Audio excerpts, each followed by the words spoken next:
Hi, today I wanted to talk about how how we can control the execution of a workflow session within the workflow using parameter file. That means we can control the execution using parameter file, saying that we don't want to we want to execute a specific set of sessions within the workflow, not all of them. And this concept can be used in many different ways to control or restartability within the workflow. So this is a very neat or very nice way of controlling the executions of restarting a workflow, a big workflow with multiple sessions. So what you're looking at, what I will start with is a simple mapping, and I will have two mappings running one after another, two sessions running one after another, and I will set up a parameter file in such a way that it will ignore the first session and only run the next session. And this concept can be expanded to any number of any in different ways. It's different way to expand this concept within Informatica. So I will show you a very simple concept of how to ignore a session, how to bypass a session within a workflow without touching anything in the workflow. It's only the parameter file. So now in this example, I've created two worklets, worklet 1 and worklet 2.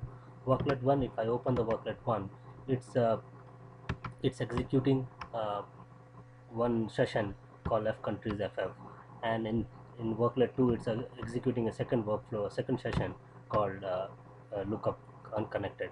So now what we have to do is, first thing is, within the session, within the worklet, I created a decision task, and I created a work variable within the worklet called exec worklet 1, and I will pass this parameter at from the parameter file, a value of this parameter. The value of I will pass is 0 or 1. 0 means don't execute, 1 means execute. That's how the concept I will use.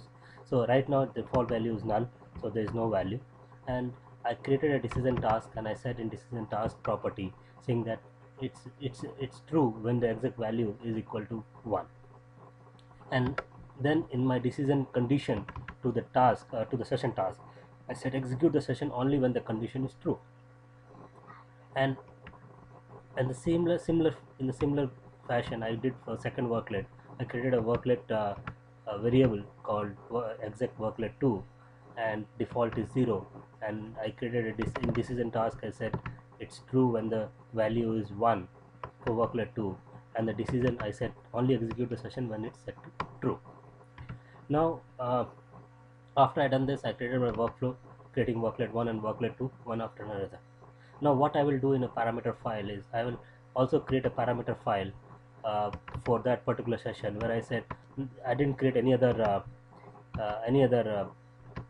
parameters. I just created two worklet parameter, exec worklet 1 set to 0 and set to other one, worklet 2 is set to 1.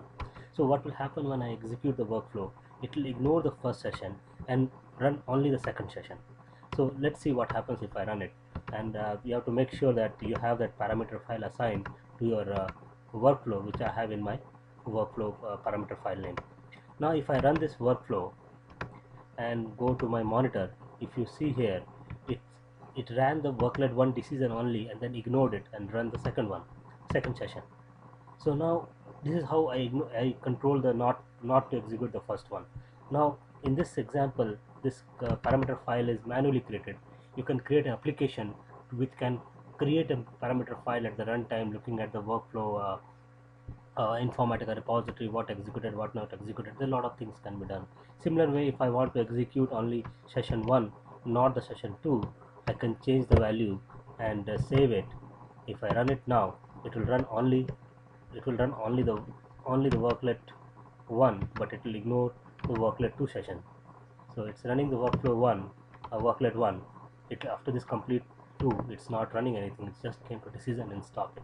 So this concept can be used in a all different combination to control or restartability of a workflow with lot of sessions in it.